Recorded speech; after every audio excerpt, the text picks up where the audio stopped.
주일 예배 오신 여러분을 주님의 이름으로 환영하고 축복합니다.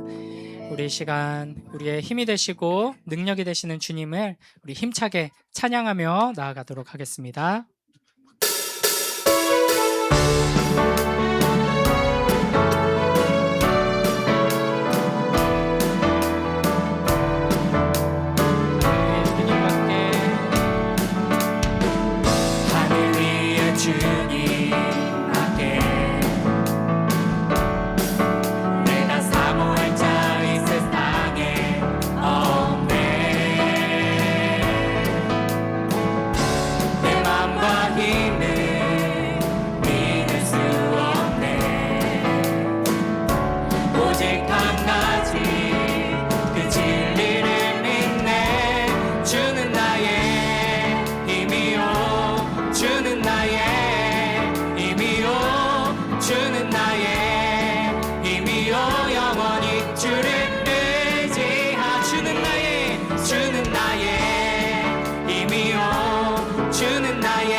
만세 만성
굳건한 반석이신 그 주님을 신뢰하며 의지합니다 하는 마음으로 우리 함께 계속해서 고백하며 나아가도록 하겠습니다.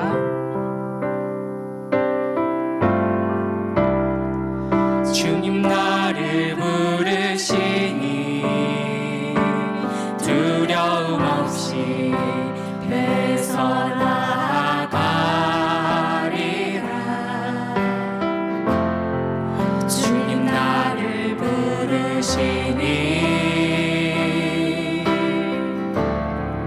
주님 내게 오라시니 주님 보고 계시기에 의심치 않고 바다를 걸어가리라. 주님 보고 계시기에 주님 보고 계시기에 주님 여기 계시기에 주님 여기 계시기에 주님 여기 계시기에 이 깊은 바다가 반석이 되고 주님 여기 계시기에 반석 위를 내가 걸어가리라. 주님 여기 계시기에 저같이 파도가 반석이 되고 주님 여기 계시기에 반석 위를 내가 걷습니다. 주님 나를 부르시니 주님 나를 부르시니 두려움 없이 배서 나아가리라. 주님 나를 부르시니 주님 내게 오라시니 주님 보고 계시기에 주님 보고 계시기에 의심치 않고 바다를 걸어가리라. 주님 보고 계시기에 주님 보고 계시기에 주님 여기 계시기에 주님 여기 계시기에 주님 여기 계시기에 이 깊은 바다가 반석이 되고 주님 여기 계시기에 반석 위를 내가 걸어가리라.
사랑의 왕 영원히 통치하신 찬양하리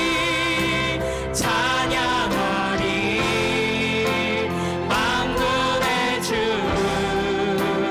영원히 함께 하시네 존귀하신 사랑의 왕 영원히 통치한 주님의 나라와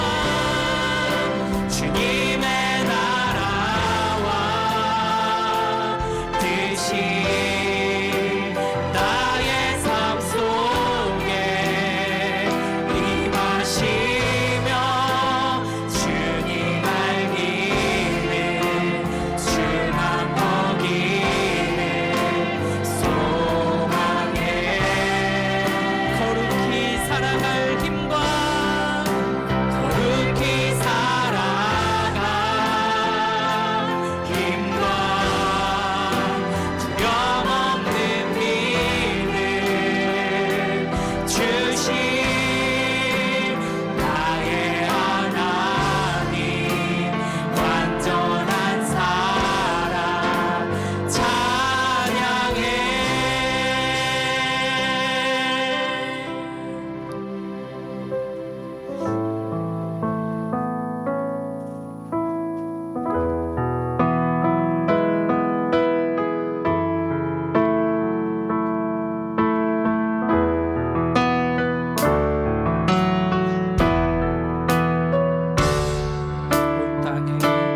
온 땅에 주인 되신 주님이 내 이름 아시며 상한 맘 돌보네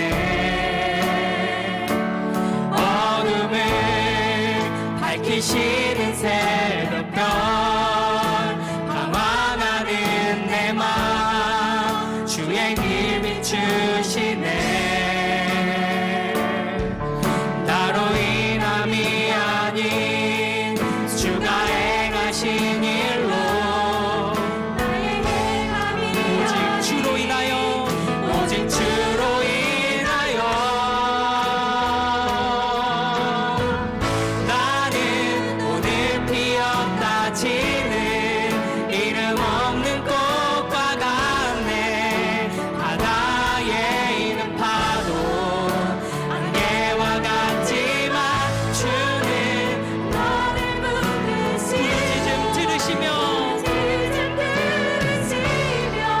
날 귀하다 하시네 주님은 나의 죄를 보시고 사랑의 눈 날 일으키시네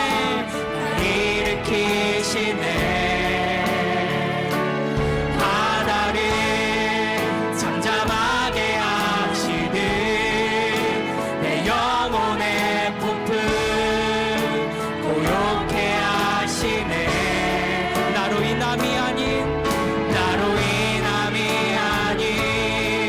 주가 행하신 일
자격도 없는 나를 위해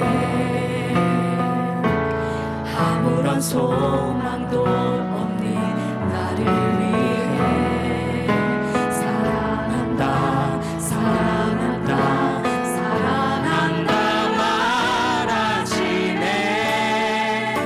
이 낮은 날 위해 한 번 더 고백합니다.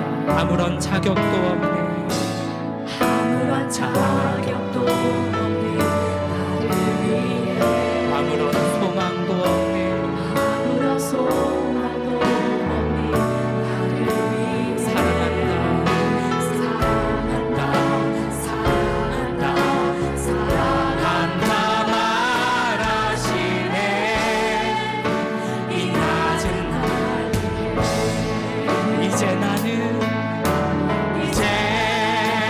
이 사람 아니요 사망에서 건지신 주의 자녀이니 그 한없는 주의 사랑 안에 기쁨으로 걸어가겠네. 이제 나는 이 사람 아니요 사망에서 건지신 주의 자녀이니 그 한없는 주의 사랑 안에 기쁨으로 걸어가겠네. 이제 나는 옛사람 아니요 이제 나는 사람 아니요 사망에서 건지신 주의 자녀이니 그 한없는 주의 사랑 안에 기쁨으로 걸어가. 한 번 더 선포합니다. 이제 나는 옛사람 아니요 이제 나는 옛사람 아니요 사망에서 건지신 주의 자녀이니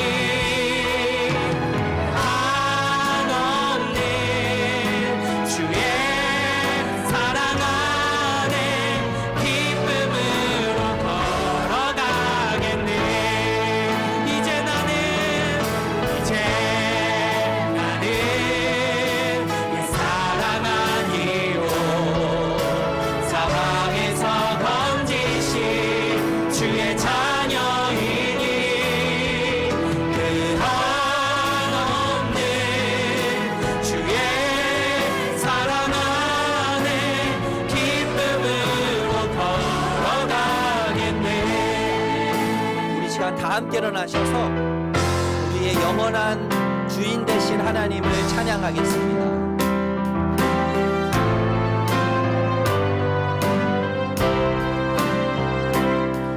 우리 주 하나님 큰 영광과 존귀를 받기에 합당하신 지금 여기 계신 하나님 온 천지 만물을 지으시고 다스리는 큰 권능과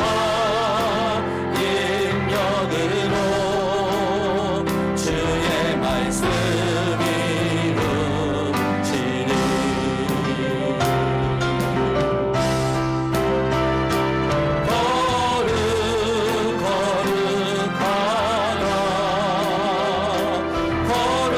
거룩하다 주 하나님 곧 전능하신 이여 하나님 나라 임하네. 어제도 계셨고 오늘도 계시며 이제 곧 오실 우리와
우리의 괜찮지 않음도 사랑하시는 주님을 기억합니다.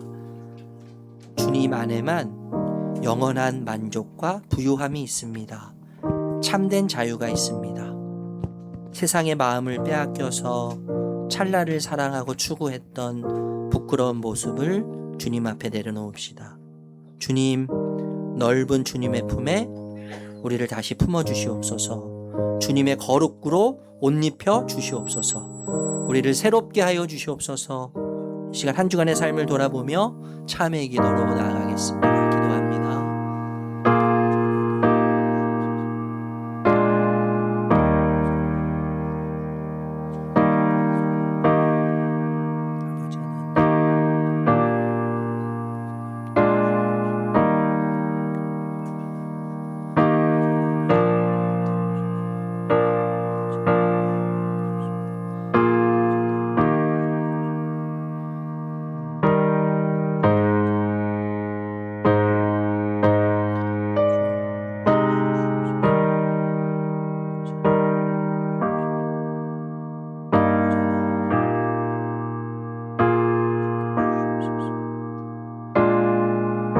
내 모습 이대로 내 모습 이대로 주 받아주소서.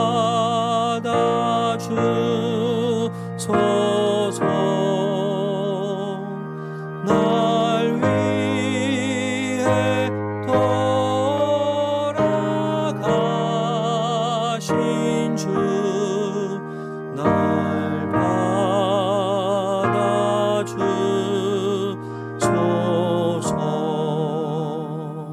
아멘. 시편 91편 1절에서 8절 말씀입니다. 우리 함께 드리는 고백의 기도로 고백할 때 제가 먼저 1절 고백하겠습니다. 가장 높으신 분의 보호를 받으면서 사는 너는 전능하신 분의 그늘 아래 머물 것이다.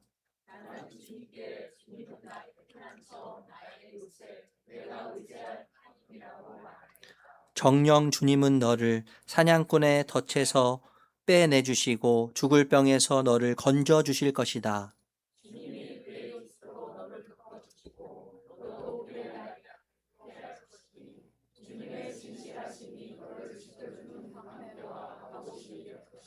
그러므로 너는 밤에 찾아드는 공포를 두려워하지 않고 낮에 날아드는 화살을 무서워하지 않을 것이다.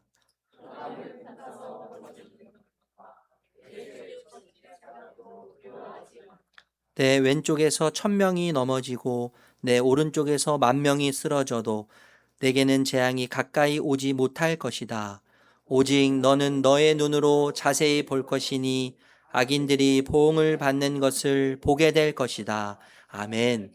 사도신경으로 우리의 신앙을 고백하겠습니다.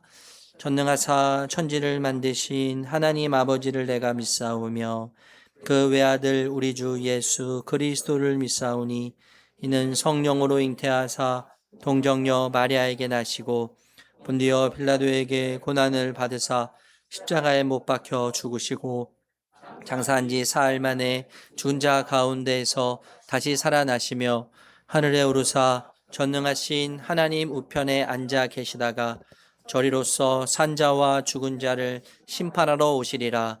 성령을 믿사오며 거룩한 공예와 성도가 서로 교통하는 것과 죄를 사하여 주시는 것과 몸이 다시 사는 것과 영원히 사는 것을 믿사옵나이다. 아멘. 우리 자리에 앉으셔서 304장 찬양하겠습니다.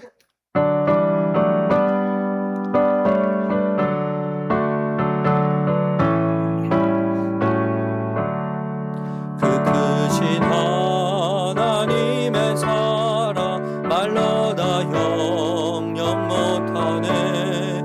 저 높고 높은 별을 넘어 이 낮고 낮은 땅 위에 죄범한 영혼 구하려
사랑과 은혜가 풍성하신 하나님 아버지, 만물이 푸르름으로 주님의 영광을 찬양하는 아름다운 5월 마지막 주일을 허락하시고 주님의 보혈로 구원받은 백성들을 주님의 성전으로 불러주시니 감사와 찬양을 드립니다. 이 시간 예수 봉단교회의 온 성도가 한마음 한뜻으로 드리는 이 예배를 기쁘게 받아 주시옵소서. 지난 한 주간의 삶을 돌아봅니다. 말과 행동으로 또한 생각과 마음으로 주님의 말씀대로 살지 못하고 세상의 유혹과 염려 속에 살아갔던 저희의 허물을 고백합니다. 이 시간 예수 그리스도의 십자가 보혈로 우리의 모든 죄를 깨끗하게 씻어 주시옵소서. 우리를 긍휼히 여기시고 다시금 성령으로 충만하게 하사 세상에서 빛과 소금의 역할을 잘 감당할 수 있는 능력을 더하여 주시옵소서. 예수님의 핏값으로 세우신 예수 봉단교회를 위해 기도합니다. 우리 교회가 이 지역 사회에 복음의 방주가 되게 하시고 영적으로 메말라가는 이 시대에 생수가 흘러 넘치는 은혜의 교회가 되게 하여 주시옵소서. 특별히 교회의 영적 리더이신 이상민 담임 목사님을 위해 기도합니다. 늘 영육간의 강건함을 더하여 주시고 말씀을 선포하실 때마다 하늘의 능력과 건세를 다하사 듣는 모든 성도들의 심령이 변화되고 치유받는 역사가 일어나게 하옵소서. 목사님의 가정과 사역 위에도 늘 평강의 복을 더하여 주시옵소서. 교회를 위해 함께 동력하시는 함석봉 목사님, 한준 목사님, 전성욱 목사님께도 동일한 은혜를 주시옵소서. 각자 맡은 사역의 자리마다 성령의 지혜와 능력을 다하여 주시고 담임 목사님과 온 성도들이 아름다운 영적 연합을 이루어 교회를 든든히 세워가기에 부족함이 없도록 붙들어 주시옵소서. 가정의 달 5월을 마감하며 우리 예수 봉단교회의 모든 가정을 위해 기도합니다. 믿음의 유산이 대대로 이어지는 복된 가정들이 되게 하시고 경제적인 어려움이나 육신의 질병, 마음의 상처로 신음하는 성도들이 있다면 주님의 권능의 손으로 안수하사 깨끗이 나음을 입고 회복되는 기적이 일어나게 하옵소서. 이 나라와 이 민족을 위해 기도합니다. 위정자들이 하나님을 두려워하는 마음과 지혜를 주사 공의와 정의로 나라를 다스리게 하옵소서. 특별히 6월 3일 치러지는 지방선거에서 하나님을 경계하고 경외하고 올바른 정책을 추진할 수 있는 바른 일꾼들이 뽑히게 하옵소서. 교회들이 깨어 기도함으로 이 땅에 하나님의 평화와 복음이 가득하게 하옵소서. 오늘 또 예배를 위해 보이지 않는 곳에서 안내와 주차로, 방송, 주방 정리로 또한 아름다운 찬양으로 봉사하는 손길들을 기억하시고 저들의 헌신에 하늘의 신령한 복을 더하여 주시옵소서. 예배의 시종을 주님께 의탁하오며 우리를 죄에서 구원하신 우리 주 예수 그리스도 이름으로 기도드립니다. 아멘.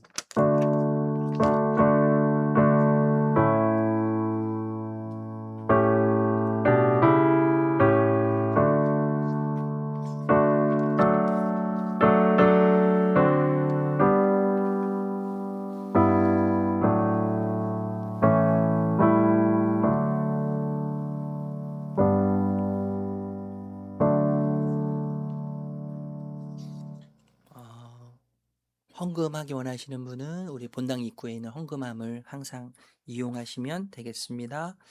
우리 이 시간 찬양하면서 봉헌하겠습니다.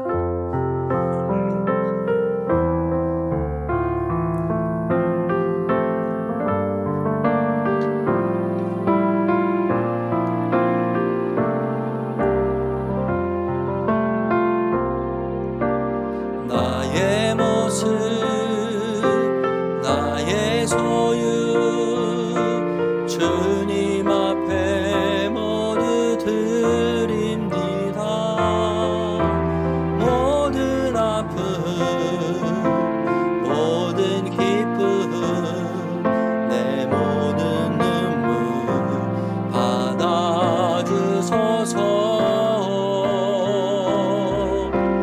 나의 생명을 드리니 주 영광 위하여 사용하옵소서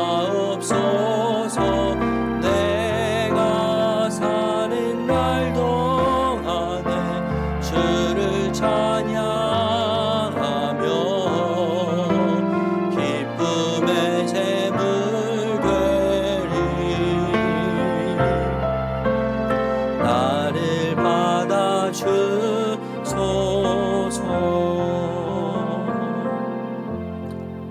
너무나 좋으신 하나님, 주님이 만약 우리와 함께하지 않으셨다면, 우리의 삶에 주님이 계시지 않았다면, 주님을 몰랐다면 우리의 삶이, 우리의 모습이 어떠했을런지 생각만 해도 아찔함을 느낍니다. 우리를 잊지 않으시고 우리가 하나님을 배신하고 부인한다고 할지라도 나와 함께 하셨음을 감사드립니다. 주님이 내 안에 있고 내가 주님 안에 있어서 너무나 다행이고 너무나 감사합니다.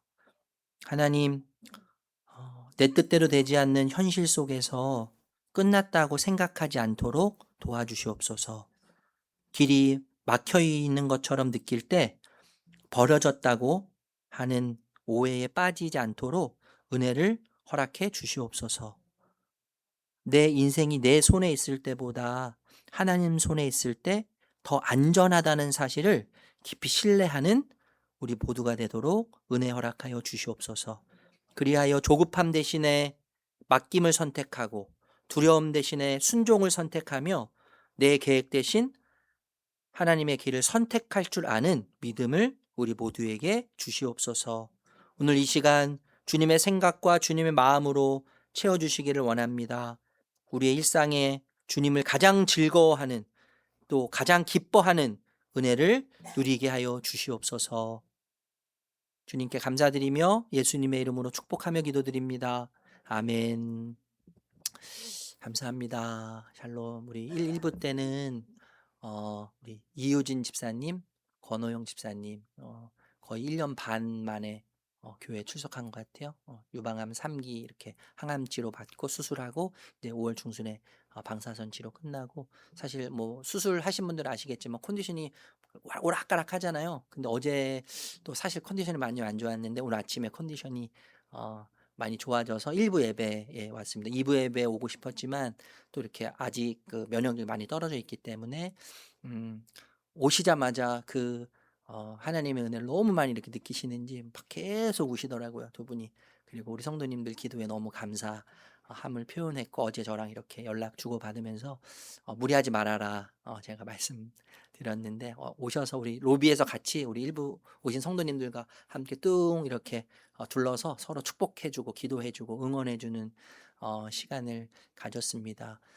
사실 우리 그리스도인 신자의 삶을 이야기하면 우리는 동굴을 걷는 자들이 아니라 터널을 통과하는 자들이죠. 동굴의 끝을 막장이라고 하더라고요. 우리는 막장의 인생의 길을 걷는 자들이 아니라 터널을 걷는 자들입니다. 끝이 있는, 그죠? 빛이 결국에는 우리를 비추게 되는 끝을 보는 길을 걷는 자들이라는 것을 우리 성도님들 다시 한번 기억하셨으면 좋겠습니다. 옆에 계신 분들하고 한번 인사할까요? 아직 끝나지 않았습니다. 좀 생돈 맞죠? 우리 건너편에 계신 분들하고 인사할 때는요, 다시 시작할 수 있습니다. 네, 끝나지 않았습니다. 다시 시작할 수 있습니다. 주님의 마음이 우리 가운데 흘러넘치길 바라고요. 교회 소식 여러분 주보 참고해 주시고요. 청년부 MT가 이번 주 금토일 1박 2일로 진행됩니다. 남한산성 진행되는데 기도해 주시고 또 후원도 해 주시고 사실 우리 청년들이 다음 우리 한국 교회를 책임져야 될 사람이잖아요. 세대인데 우리 교회에 청년들이 있어서 감사하고 또 우리 청년들이 말씀을 먹고 잘 성장할 수 있어서 감사한데 많이 또 사랑을 나눠주시면 감사하겠습니다. 이번 주 수요일은 지방선거일 공휴일인 관계로 수요 담음 기도회는 문서로 대체합니다. 로비에 문서 여러분 가져가셔서 기도하시고 우리 단독방에도 올릴 계획이니까요. 보시면서 기도하시면 좋겠고 꼭 선거를 여러분 나의 그 권리를 국민으로서 행사하시면 좋겠어요. 저는 저희 딸이 이번에 처음으로 투표를 이제 했거든요. 만 18세가 돼서 투표를 같이 그 사전 투표 그래요. 사전 투표를 아내랑 딸이랑 가서 이렇게 했는데 우리의 권리를 포기하지 말고 여러분 마음을 다해서 투표에 꼭 동참하셔서 우리나라가 더 건강하고 아름답고 또 국민이 우리 대한민국의 국민이 진짜 행복하게 아름답게 권리를 누리면서 살아갈 수 있도록 여러분 꼭 투표해 주시기를 부탁드립니다. 태국 단기 선교 신청 받게 되는데 아마 오늘 날짜를 정확하게 정하게 될 것 같아요. 그래서 다음 주에 날짜를 알려드리도록 할 계획이고요. 8월 중순이 되지 않을까 싶은데 오늘 선교팀 예배 후에 목양실에서 모임 있습니다. 기억해 주시기 바라고요. 6월부터 10월까지는 넥타이를 하지 않습니다. 노타이 시즌이에요.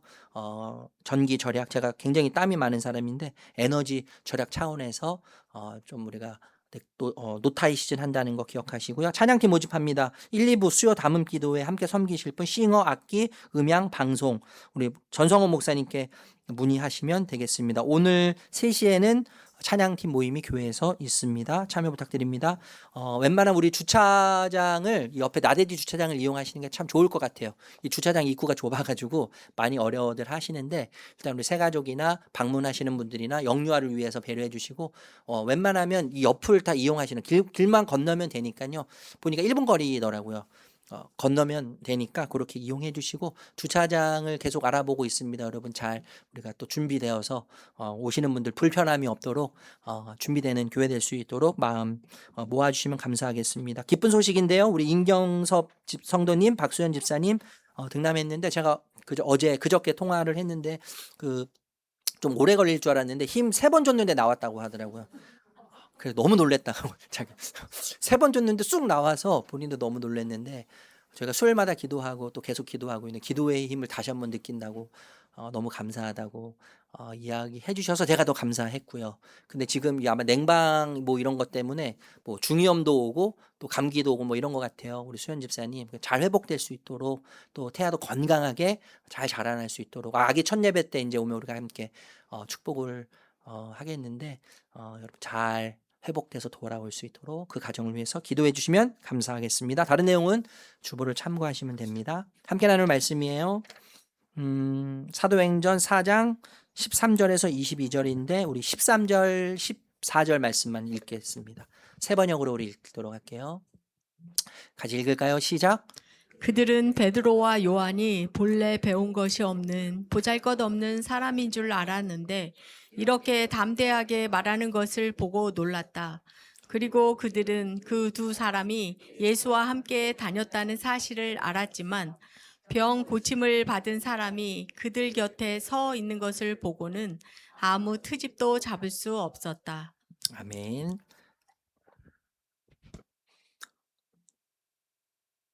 여러분 두려움은 우리 모두의 이야기입니다. 두려움에서 열애되는 사람은 아무도 없어요. 제외되는 사람은 아무도 없습니다.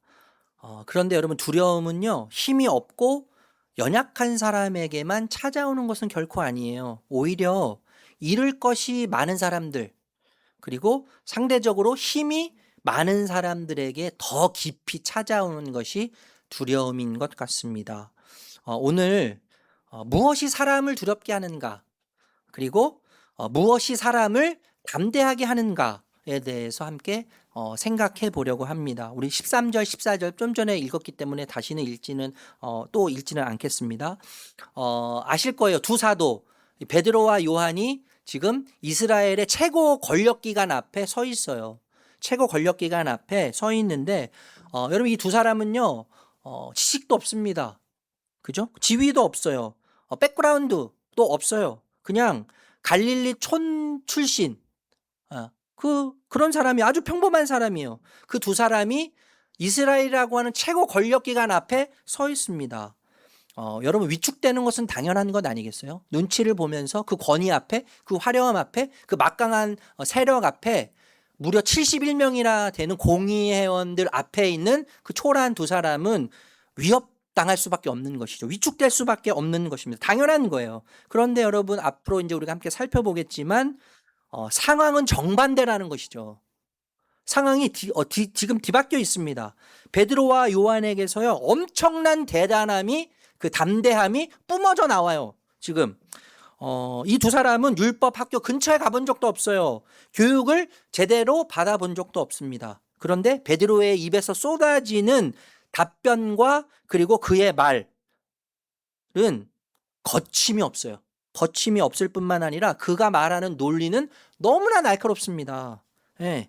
이 담대함에 지금 이스라엘의 최고 권력자들, 공의회원들은 당황스러움을 느끼고 있는 거예요. 당황스러움. 근데 더 당황스러운 것은 뭐냐 하면 살아서 움직이는 증인이 있는 거죠. 예. 살아서 움직이는 40년 동안 한 번도 걸어보지 못한 안진뱅이가 예수의 이름으로 덜컥 일어나서 지금 사람들 앞에서 걸어 다니고 있고 뿐만 아니라 공회원들 앞에서 걸어 다니고 있다는 거예요. 이것이 더 어쩌면 공회원들을 더 두렵고 당황스럽게 만들었을지 모르겠어요. 여러분 이 두 사람에게요. 베드로와 요한에게는요. 스승 예수의 냄새가 묻어 있는 것 같아요. 세상 권력과 세상의 어떤 것도 두려워하지 않는 담대함이 아주 짙게 배어 있는 것처럼 느낍니다. 최고 권력가들은 그들의 모습을 보면서 당황하지 않을 수 없고 무서워하지 않을 수 없는 상황에 처해져 있습니다. 여러분 베드로를 한번 생각해 보세요. 얼마 전까지만 해도 이 베드로는요 작은 여종, 작은 여자아이 앞에서 예수님을 3번이나 부인한 사람이에요. 눈치를 보면서 위축되어 있던 사람. 그런데 지금은 완전히 새로운 사람이 됐어요. 상상할 수도 없는 과거와는 완전히 다른 사람이 되었습니다. 두려워하지도 않습니다. 조금도 최고의 권력 앞에서, 위세 앞에서 위축되지 않아요.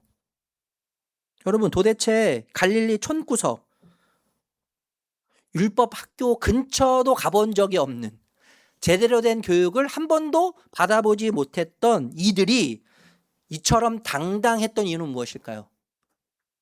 무엇 때문에 이렇게 담대하게 최고의 권력기관 앞에서 위축되지 않고 주눅들지 않고 담대함으로 논리정연하게 아주 날카롭게 이야기할 수 있었을까요? 그 이유는 무엇이었겠습니까?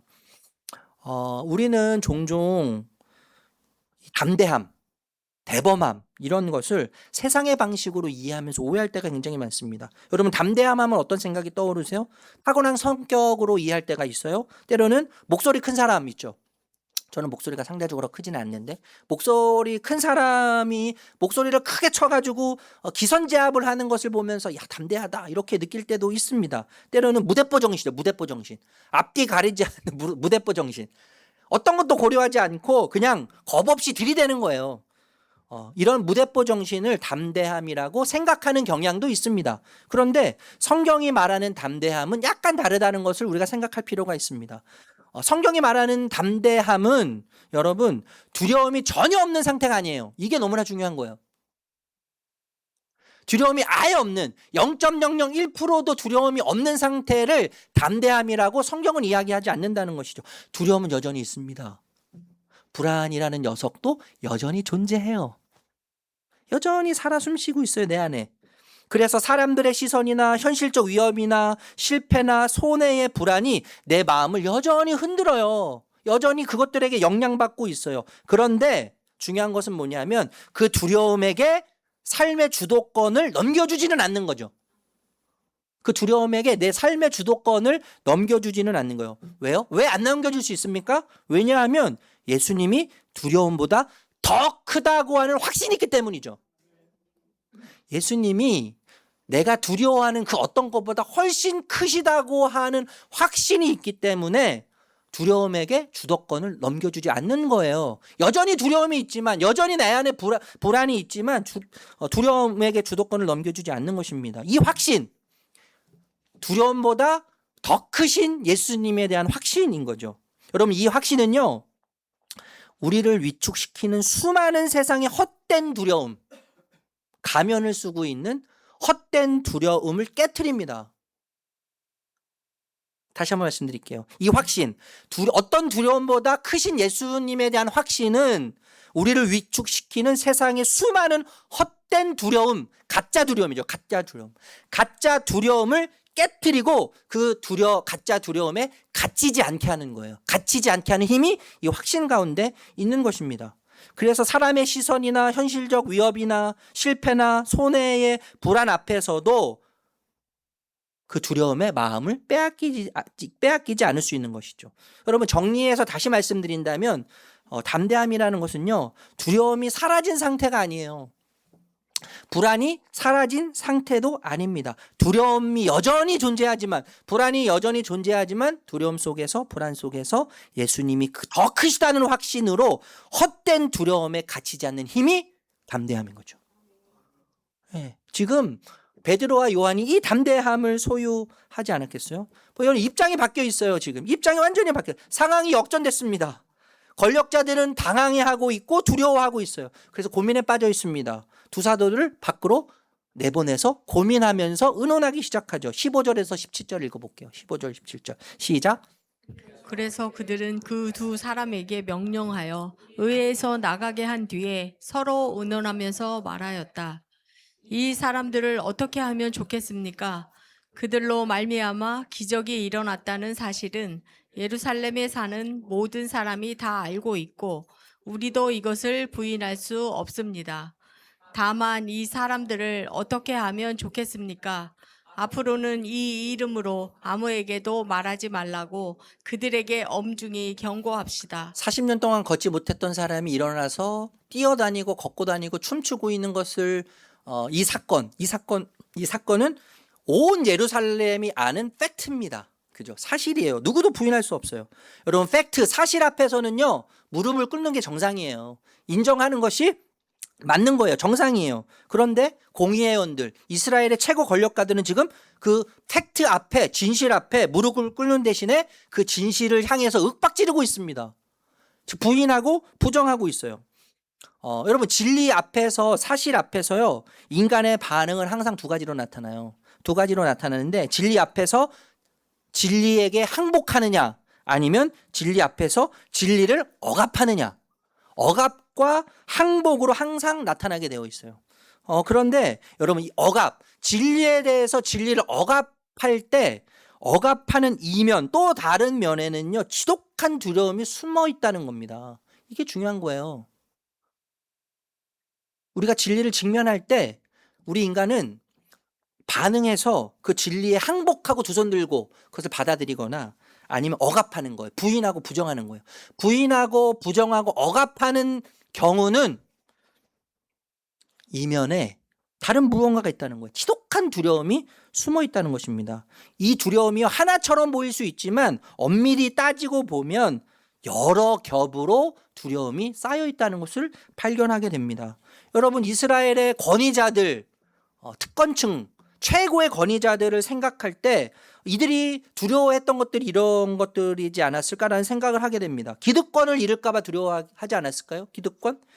지위와 안정에 대한 집착이라고 할 수 있겠죠. 지위. 내가 지금까지 누리고 있는 지위와 내가 지금까지 누렸던 안정에 대해서 집착하는 거예요. 그 기득권이 상실될까 봐 두려워하고 있어요. 예수님의 이름으로 기적이 일어났어요. 수많은 백성들이 지금 두 사도를 따르고 있어요.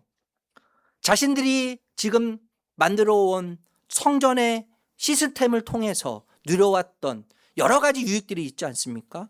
네. 권력, 백성들의 존경, 로마 정부로부터 보장받았던 안정적인 지위들.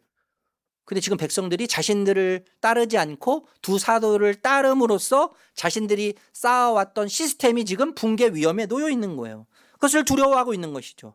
그러니까 한 사람의 한 생명의 회복보다 지금 자신들의 밥그릇을 생각하는 거죠. 내 밥그릇. 그리고 자신들의 시스템이 깨지는 것을 훨씬 더 지금 두려워하고 있는 거예요. 뿐만 아니라 여러분, 이 자들은 자신들이 틀렸다는 사실을 인정하기가 두려웠던 것 같아요. 영적 교만이라고 할 수 있지 않겠어요? 정체성의 붕괴에 대한 두려움. 그 정체성도 거짓이죠. 가짜죠. 그들이 만들어낸 가짜 정체성이 붕괴될까 봐 두려워하고 있는 거예요. 평생 걷지 못했던 안진뱅이가 일어나는 이 기적을 인정하는 순간 여러분 어떻게 되겠어요? 자신들은 하나님의 아들을 죽인 살인자라고 하는 끔찍한 진실을 대면하게 될 것입니다. 그죠?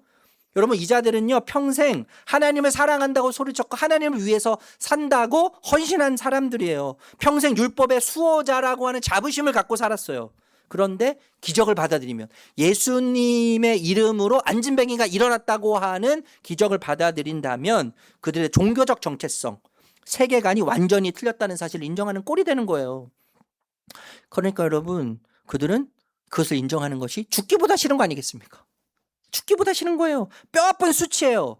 이것이 가장 깊은 그들에게 있어서 두려움이죠. 저는 이것을 자아성찰의 두려움이라고 이야기하고 싶어요. 자아성찰. 나를 보는 건 너무 고통스럽습니다. 나의 상처를 보고 나의 밑바닥을 보는 건 너무너무 고통스러운 거예요. 어떤 문제를 통해서 어떤 관계를 통해서 나라고 하는 존재가 계속 드러날 때 죽기보다 힘든 것이 나를 보는 거죠. 나를 끊임없이 찌르죠. 진리가. 그렇지만 그 진리는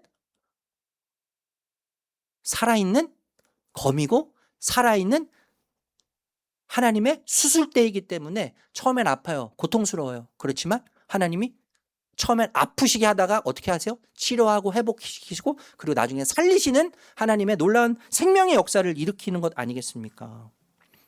자기 성찰이 너무나 중요한 거예요. 여러분 이들은 또한 내려놓음에 대한 두려움이 있었던 것 같아요. 굴복이라고 할 수 있을 것 같은데 통제권과 삶의 주도권을 상실할 것 같은 두려움이 있었던 것 같습니다. 사실 여러분 이 통제권의 상실, 주도권의 상실에 대한 두려움은요 우리 모두에게 소속된 이야기, 우리 모두가 갖고 있는 이야기 아니에요? 두려움 아니에요? 인간의 가장 비극적인 두려움이라고 할 수 있는데 여러분 진리를 인정한다는 것은 무슨 의미입니까? 우리가 예수를 믿는다고. 예수라고 하는 진리를 믿는다는 것은 우리 어떤 의미가 있어요? 내가 지고 있는 통제권과 주도권을 내려놓는다는 거예요. 그분을 내 진리로 받아들이고 그 예수를 내 삶의 주인으로 받아들임으로써 진리를 인정하고 예수를 인정한다는 것은 이제 더 이상 내 통제권을 주님께 드리고 아버지께 드리고 예수님께 내려놓는다, 주도권을 드린다는 거예요. 여러분 공회의원들은요 하나님을 믿는다고 말했지만 실제로는 하나님마저도 자신들의 종교 체계 안에서 가두고 싶어 했어요. 가두고 싶어 했어요.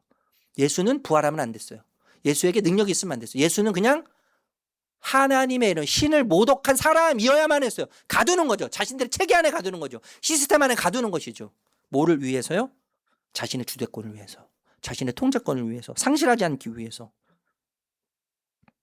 실제로 진짜 하나님을요 가뒀지 않습니까? 그래서요. 예수님의 이름으로 기적이 일어나자 항복하지 않습니다. 그 진리 앞에 항복하지 않습니다. 오히려 통제를 선택하죠. 통제. 네. 저는 이런 생각을 해요, 여러분. 대부분의 사람들이요 복음을 알아요. 우리 성도님도 여기 다 예수님을 믿는다고 알죠. 네. 복음을 알죠. 그런데 적당히 거리를 두는 사람들이 정말 많습니다. 적당한 거리. 예수님과의 적당한 거리를 두는 이유가 저는 여기 있다고 생각해요. 하나님께 완전히 맡기면 내 삶이 어떻게 달라질지 몰라요. 내가 원하지 않는 대로 갈 것 같아요. 내가 원하지 않은 것을 해야 될 것 같아요. 왠지 손해볼 것 같아요. 왠지 하나님을 위해서 뭔가를 해야 될 것 같아요. 난 지금이 너무 좋은데, 난 지금이 너무나 만족스러운데 하나님께 완전히 맡기면 내 삶이 어떻게 달라질지 모를 것 같은 두려움. 하나님이 내 삶을 통제하고 하나님이 내 삶의 주도권을 가져가실 때 내가 원치 않은 삶으로 갈 것 같은, 살 것 같은 두려움 때문에 하나님과 적당한 거리를 두려고 몸부림치는 신앙의 모습들이 우리 안에 있습니다, 여러분. 그러니까 여러분, 인간은요 하나님이 없을까 봐 두려운 게 아니에요. 하나님이 없을까 봐 두려운 것이 아니라 정말 하나님이 살아계셔서 내 삶의 주인이 되실까 봐 더 두려워하죠. 진짜 하나님 살아계셔서 내 삶의 주인이 되시면 내 마음대로 못 사니까, 내 뜻대로 못 사니까, 하나님 뜻대로 가야 하니까 그것이 더 두려운 거예요. 하나님 진짜 살아계실까 봐 두려운 거예요. 그런데 저는요 여러분, 공의회 이 회원들을 비웃고 싶지 않습니다. 이상하게 그들이 낯설지가 않아요. 그들의 모습이, 그들의 두려움이 저의 두려움과 닮아 있습니다. 그들의 두려움이 우리 모두의 두려움과 닮아 있다는 것을 느낍니다. 여러분, 인간은요, 두려움을 감추기 위해서 본능적으로 성을 쌓아요. 성, 나만의 성. 돈으로, 학벌로, 인맥으로, 성과로, 심지어 종교적 열심으로 나의 성을 쌓아요. 나의 성. 나만의 성. 처음에는 그 성이 나에게 안도감을 줍니다. 아, 괜찮아, 됐다. 이 정도면 될 것 같아. 나에게 안도감을 주고 나에게 안정감을 줘요. 그러나 성이 높아지면 높아질수록 이상하게도 함께 두려움이 커져간다는 것을 느끼게 될 거예요. 왜냐하면 그것을 잃는 순간 내가 쌓은 성이 무너지거나 내가 쌓은 성이 없어지는 그 순간, 잃는 그 순간 나 자신까지 무너질 것처럼 느끼기 때문인 것이죠. 여러분, 우리가 쌓는 모든 성은 언젠간 무너지게 되어 있습니다. 그 내가 쌓는 성 안에서 안전을 찾고 행복을 찾고 만족을 찾으면 결국엔 그 성은 영원할 수 없는, 무너질 수밖에 없는 성이기 때문에 그때 나도 무너지는 거예요. 그래서 성이 높아지면 높아질수록 나의 두려움도 커질 수밖에 없는 것입니다. 여러분, 사실 우리는요, 물질을 잃는 것이 두려운 게 아니에요. 물질이 없는 나는 아무것도 아니다, 아무것도 아니야 라고 하는 공허함이 더 두렵죠. 인정, 평판을 잃는 것이 두려운 게 아니에요. 우리는요, 인정받지 못하는 나는 아무런 가치가 없어, 나는 사랑받을 수 없어 라고 하는 정체성의 붕괴가 더 두려운 것이죠. 여러분, 성과를 내지 못해서 물론 두렵지만 엄밀히 생각해 보면요, 성과를 잃고 성과를 못 만들어서 두려운 게 아닙니다. 성과 없는 나는 쓸모없는 사람이야 라고 하는 불안 때문에 두려운 거죠. 그러니까 여러분, 결국 인간이요, 가장 두려운 것은 뭐냐면 소유를 잃는 게 아니에요. 내가 가지고 있는, 내가 움켜쥐고 있는 어떤 것을 잃을까 봐 두려운 것이 아니라 나까지 무너지는 그것을 두려워하는 거예요. 내가 무너질까 봐, 나라고 하는 존재가 사라질까 봐, 나라고 하는 존재를 기억하지 못할까 봐, 그 누군가가 알아주지 않을까 봐, 나의 완전히 붕괴될까 봐, 나라는 존재가. 그래서 그것을 두려워하는 것입니다. 우리는요. 자, 그렇다면 여러분, 이 두려움에서 어떻게 자유해질 수 있겠습니까? 이 두려움, 무너질 것을 두려워하면서 성을 쌓고 있지만 여전히 더 큰 두려움을 느끼는 우리 일상에서, 이 두려움에서 우리는 어떻게 자유할 수 있겠습니까? 여러분, 잘 들으세요. 더 강해지셔야 돼요. 더 강해지시라고요. 더 담대해지셔야 됩니다. 그렇게 살아셔서는 안 돼요. 너무 약해서 안 돼요. 조금도 흔들리면 안 돼요. 제가 가만 안 둘 겁니다. 제가 찾아가가지고 조금만 흔들려도 제가 혼낼 거예요. 제가 이렇게 얘기한다면 이건 도덕적인 이야기겠죠. 그죠? 이건 종교적 이야기일 거예요. 저는 여러분에게 그렇게 말씀드리고 싶지 않아요. 더 강해지라고 말씀드리고 싶지 않아요. 더 담대해지라고 말씀드리고 싶지 않아요. 흔들리지 말라고 말씀드리고 싶지 않아요. 아마 우리 주님도 그렇게 말씀하시지 않으실 거라고 생각해요. 여러분, 단순한 결심만으로 두려움이 사라진다면 우린 결심하면 됩니다. 그런데 단순한 결심으로 두려움은 결코 사라지지 않아요. 내 의지를 더 강하게 만들 때 두려움이 완전히 밀려난다면 의지를 더 강하게 하면 됩니다. 그런데 우리는 강한 의지를 갖는다고 해서 두려움이 밀려나는 것을 경험하지 않아요. 여러분, 나만의 성을 쌓는다고 해서 두려움의 문제가 해결된다면 저는 여러분에게 성을 끊임없이 쌓으라고 말씀드리고 싶어요. 그렇지만 나의 성을 더 높이 쌓는다고 해서 안전해지는 것도 아니에요. 왜냐하면 잘 들으세요. 두려움은요, 단순히 의지의 문제가 아니에요. 의지의 문제가 아니에요. 두려움이라고 하는 이 녀석은 내 마음이 무엇에 사로잡혀 있는가의 문제입니다. 내 마음이 지금 무엇에 다스림을 받고 있는가? 내 마음이 지금 무엇으로 충만해 있는가? 무엇에 사로잡혀 있느냐의 문제이기 때문에 의지의 문제로 결단한다고 해서 두려움이 사라지는 게 아니라는 거예요. 그래서 여러분, 두려움은요, 강한 의지로 밀어내는 것이 아니라 더 큰, 두려움보다 두려움을 압도하는 더 강력한 어떤 것이 내 마음에 들어와서 내 마음에 채워져야 되지, 그럴 때 두려움이 물러나게 되는 것입니다. 스코틀랜드 신학자 중에요, 토마스 찰머스라고 하는 분이 이렇게 이야기했어요. 새로운 사랑에 몰아내는 힘. 새로운 사랑에 몰아내는 힘. 여러분, 낡은 두려움을 의지로 몰아낼 수는 없다는 거예요. 이 우리 안에 있는 두려움을 의지로 꺾고 몰아내는 것이 아니라 더 큰 아름다운 사랑이 우리 마음에 채워져야 된다는 거예요. 더 큰 아름다운 사랑이 우리 마음에 채워질 때 그 두려움은 힘을 잃는다고 이야기했습니다. 여러분, 복음이 그것을 이야기해 주지 않아요? 복음이 더 큰 사랑을 우리에게 보여줍니다. 여러분, 인간을 위해 창조주가 죽는 이야기, 이것처럼 비효율적인 계산법이 어디 있습니까? 인간이 신을 위해 죽어도 부족한 판이에요. 그죠? 창조주가 인간을 위해 죽었다고 하는 이 비현실적이고 이 비합리적이고 비효율적인 계산법, 이 무모하고 낭비적인 그리스도의 더 큰 아름다운 사랑이 십자가에서 드러났습니다, 여러분. 그리고 그 그리스도의 사랑이 내 안에 충만해질 때, 내 마음에 충만해질 때 우리는 어떻게 돼요? 두려움이 나를 지배하지 못하게 되는 거예요. 사랑의 지배를 받을 때, 죽음을 죽이신 주님의 사랑.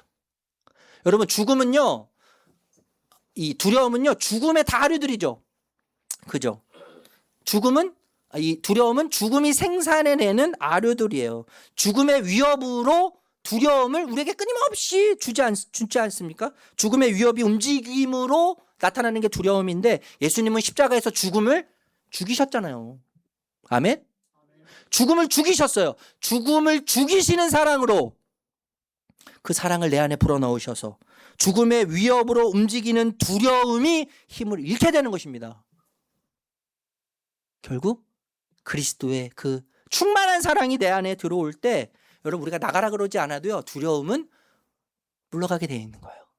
떠나가게 되어 있는 거예요. 그래서 요한일서 4장 18절에 이렇게 이야기하는 거 아니겠습니까? 같이 읽겠습니다. 시작. 사랑에는 두려움이 없습니다. 완전한 사랑은 두려움을 내쫓습니다. 여러분, 두려움을 이기는 길은요, 두려움 자체와 맞싸우는 것이 결코 아니에요. 그분의 위대하고 거대한 사랑 안에 머무는 것입니다. 내가 실패해도 그 사랑은 예수님이 나를 떠나지 않게 하죠.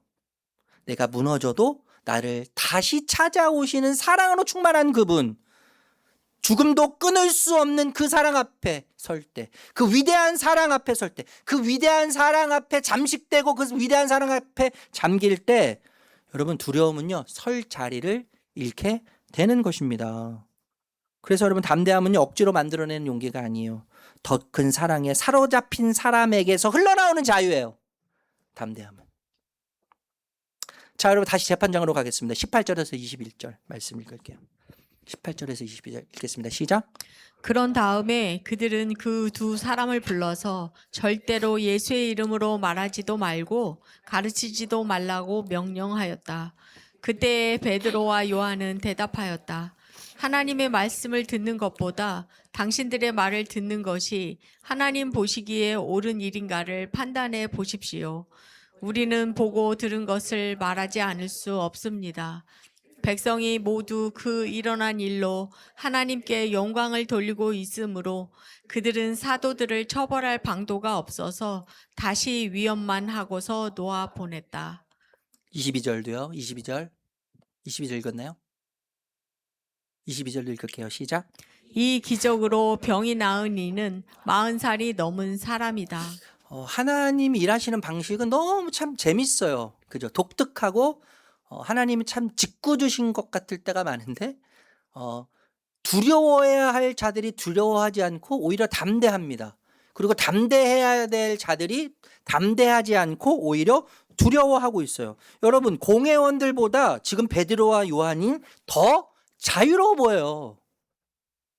너무나 신기한 거 아니에요? 하나님 말씀 듣는 것보다 당신의 말을 듣는 것이 하나님 보시기에 옳은 일인가 판단해 보십시오. 너무 당당하죠. 우리가 보고 들은 것을 말하지 않을 수 없습니다. 이스라엘의 최고 권력가 앞에서 아주 담대하게 당당하게 지금 역전이 돼서 이야기하고 있는 거예요. 여러분, 이것은요, 단순한 반항이라고 말할 수 없지 않습니까? 저는 여기에서 담대함, 우리가 좀 전에 담대함을 살펴봤는데 담대함과 짝을 이루는 통찰력을 생각하게 돼요. 통찰력. 여러분, 영적 통찰력이란 뭐죠? 상황을 재빠르게 판단해가지고 손익 계산을 빨리 해요. 나에게 어떤 이익이 되는지를 빨리 계산하는 것이 영적인 통찰력은 결코 아니에요. 영적인 통찰력이라는 것은, 잘 들으세요, 나는 지금 누구의 말을 듣고 있는가를 묻는 힘이에요. 영적인 통찰력이라는 것은 나는 지금 누구의 말을 듣고 있는가를 질문하고 묻는 힘이라는 거예요. 지금 사도들이 그래서 뭘 이야기해요? 하나님의 말씀을 듣는 것보다 당신의 말을 듣는 것이 하나님 보시기에 옳은 일인가 판단해 보십시오. 나는 지금 누구의 말을 듣고 있는가를 질문하는 거예요. 끊임없이 질문하면서 이 질문을 통해 무엇이 하나님께 속한 것인지, 그리고 무엇이 하나님이 기뻐하시는 것인지, 무엇이 하나님을 대신하려고 하는 건지, 하나님을 대체하려고 하는 것인지를 구별하는 힘이 바로 영적인 통찰력이라고 할 수 있을 것 같습니다. 그래서 결국엔 영적인 통찰력은 이전에요, 나도 모르게 하나님처럼 의지했던 것들이 있어요. 하나님처럼 의지하면 안 되는 대상, 의지할 수 없는 대상임에도 불구하고 하나님처럼 의지했던 대상들이 있어요. 분명. 사실 그것들이 결코 의지할 대상이 아니었다는 것을 깨닫고 분별하도록 하는 것이 영적 통찰력입니다. 나는 지금 누구의 말을 듣고 있는가 묻는 힘을 통해 무엇이 하나님께 속해 있는 것인가, 무엇이 하나님을 대체하는가 구별하면서 하나님처럼 의지했던 것들, 의지할 수 없는 것들을 의지했던 나의 과오들, 나의 불신앙들을 깨닫고 분별하도록 만드는 것이 영적 통찰력이라는 거예요. 여러분, 사람의 인정, 눈에 보이는 힘, 내 경험, 내 계산, 세상에 여러 안전장치가 있습니다. 여러 안전장치. 나의 삶을 안전하게 만들어주는 수많은 장치들이 있어요. 그런데 영적 통찰력이 내 안에 생기는 순간, 하나님께 질문하는 힘이 내 안에 들어오는 순간, 그것들이 나를 붙들어 줄 것처럼 보였지만 결국 그것들이 하나님을 대신할 수 없음을 깨닫게 되는 것이죠. 그러므로 여러분, 영적인 통찰력은요, 단순한 판단력이 아닙니다. 내가 붙들어야 할 음성, 내가 들어야 할 음성과 내려놓아야 할, 의지하지 말아야 할 대상을 구별하게 하는 영적 시력이라고 할 수 있는 거예요. 여러분, 우리는요, 매일매일 무언가의 말을 들어요. 누군가의 말을 듣습니다. 돈의 말도 들어요. 돈의. 성공의 말도 듣습니다. 불안의 말도 듣습니다. 사람의 말도 듣습니다. 그런데 문제는 뭐냐면요, 우리가 세상의 소리를 하나님의 말씀보다 더 크게 듣고 있다는 사실조차 모를 때가 있다는 거예요. 우리가 끊임없이 세상의 소리를 듣는데 하나님의 소리보다, 하나님의 말씀의 소리보다 세상의 소리를 하나님의 말씀처럼 들으면서 살고 있는 것조차 모르는 거, 그게 진짜 큰 문제라는 거예요. 여러분, 영적인 통찰력을 잃으면요, 진실보다 안전을 선택하게 되어 있습니다. 순종보다는 평판, 저 사람이 날 어떻게 평가할 것인가, 저 사람이 날 뭐라고 볼 것인가를 선택하게 되어 있어요. 영적인 통찰력을 상실하면 하나님의 뜻보다 사람들의 반응을 선택하게 되어 있습니다. 그 하나님께 묻지 않겠죠. 하나님께 묻지 않으면 결국 두려움에게 묻게 되는 거예요. 결국 두려움에게 묻고 두려움에 따라서 반응하게 되는 것입니다. 그래서 저는 영적 통찰력을요, 복잡한 상황 속에서 하나하나의 질문을 회복하는 것이라고 말씀드리고 싶어요. 영적 통찰력이란 복잡한 현실,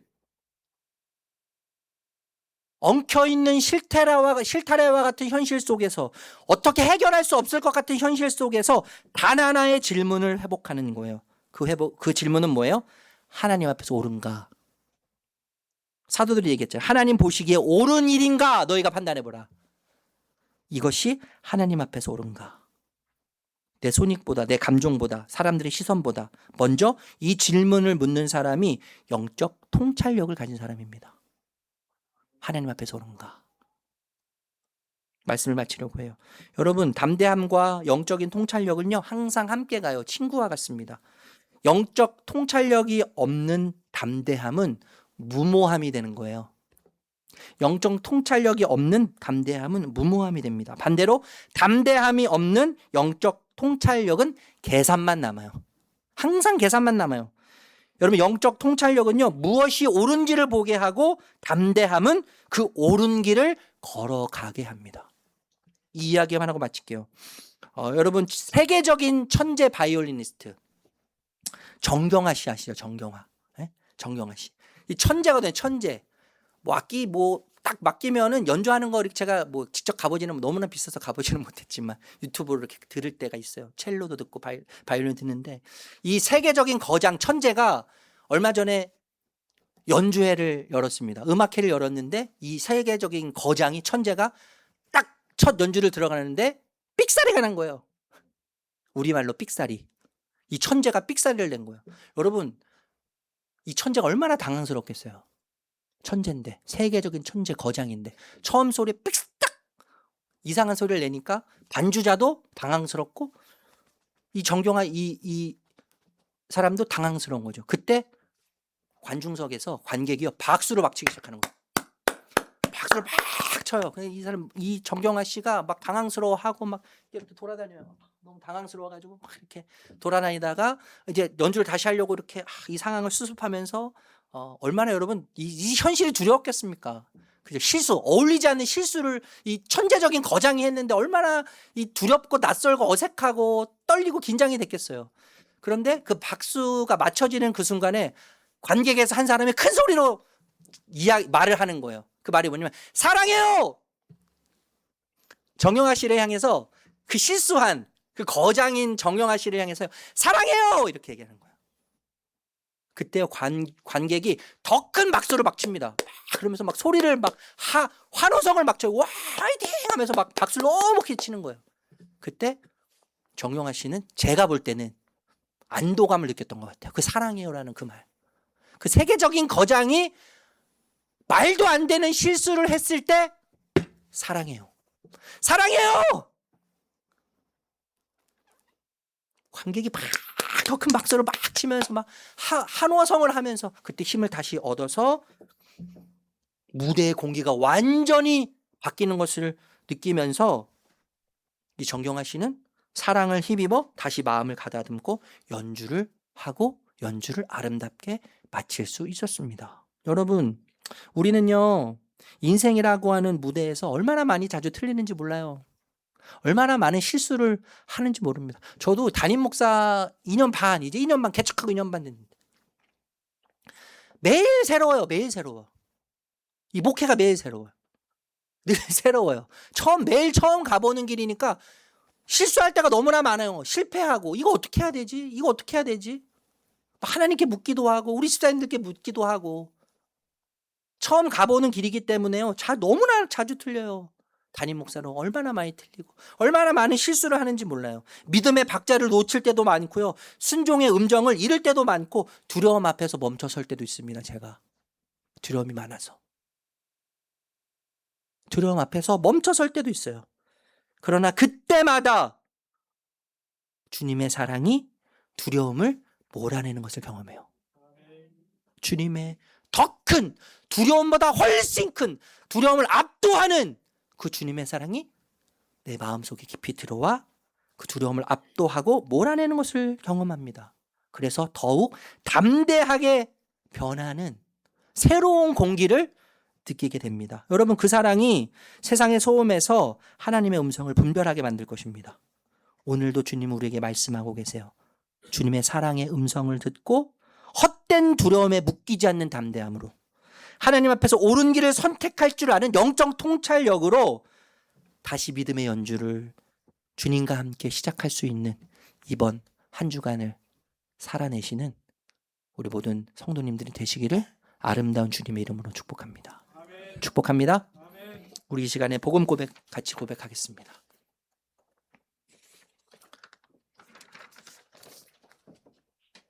고백할까요? 시작. 제가 하는 어떤 행위도 하나님이 저를 더 사랑하시거나 덜 사랑하시도록 할 수 없습니다. 주님의 임재와 인정만이 저의 영원한 자유와 만족을 위해 필요한 것임을 잊지 않게 하옵소서. 주님이 제게 어떻게 행하셨는지를 기억하여 저도 다른 이들을 대하게 하옵소서. 주님의 십자가에서 무한한 긍휼과 자비를 주님의 부활에서 영원한 능력과 권세를 신뢰함으로 오늘을 살게 하옵소서. 아멘. 우리 다 함께 일어나셔서 아무것도 두려워 말라. 우리를 나를 향해서 주님께서 말씀하시는 것 같습니다. 우리 이 찬양으로 우리의 믿음을 주님께 올려드리도록 하겠습니다.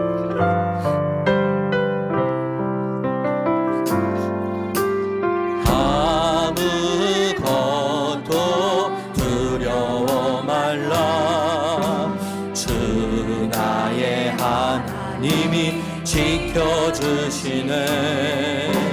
놀라지 마라. 겁내지 마라. 주님 나를 지켜주시네. 아무것도 두려워 말라. 아무것도 두려워 말라. 주 나의 하나님이 지켜주시네. 놀라지 말라. 겁내지도 말아라. 주님이 나를 지켜주십니다. 나를 지켜주시네. 내 마음이 힘에 겨워 지칠지라도 주님 나를 지켜주시네. 세상의 험한 풍파, 세상의 험한 풍파 몰아칠 때도 주님 나를 지켜주시네. 주님은 나의 산성, 주님은 나의 요새, 주님은 나의 소망, 나의 힘이 되신 영. 내 맘이 힘에 겨워 지칠지라도, 내 맘이 힘에 겨워 지칠지라도 주님 나를 지켜주시네. 세상의 험한 풍파 몰아칠 때도 주님 나를 우리 믿음의 두 손을 높이 들고 고백합시다. 주님은 나의 산성, 주님은 나의 산성, 주님은 나의 요새, 주님은 나의 소망, 나의 힘이 되시. 마지막으로 한 번 더 고백합니다. 주님은 나의 산성, 주님은 나의 산성, 주님은 나의 요새, 주님은 나의 소망, 나의 힘이 되신 여호와. 아멘. 하나님 아버지, 세상의 수많은 소음 속에서 오직 하나님의 뜻을 분별해내는 영적 통찰력을 우리에게 허락하여 주시기를 다시 한번 기도합니다. 사람들의 시선과 눈앞에 손익에 흔들리지 않고 먼저 하나님 앞에서 무엇이 옳은가 질문하며 하나님의 뜻을 보는 저희가 되게 하여 주시옵소서. 의지의 대상이 아닌 것들을 분별하여 그것을 내려놓고 그 어떤 것보다 크신 하나님만 의지하는 저희들이 되길 원합니다. 그 거룩한 담대함을 우리에게 주셔서 진리의 길을 기꺼이 기쁨으로 걸어갈 수 있는 이번 한 주간이 되도록 함께하여 주시옵소서. 우리를 올매이고 있는 헛된 두려움을 십자가의 큰 사랑으로 몰아내시고 이번 한 주 세상과 타협하거나 세상 앞에 무릎 꿇거나 세상 앞에서 물러섬 없이 믿음의 당당함으로 발걸음을 내딛는 우리 모두가 되도록 주님 이끌어가 주시옵소서. 그렇게 이끄실 주님께 경배와 영광을 올려드리며 예수님의 이름으로 축복하며 기도드립니다. 아멘. 우리 주 예수 그리스도의 은혜와 하나님 아버지의 사랑과 성령의 인도하심이 사랑하는 주의 백성 한 분 한 분 머리 위에, 가정 위에, 직장 위에, 하시는 모든 일들 위에 함께 하시기를 간절히 축원하옵나이다. 아멘.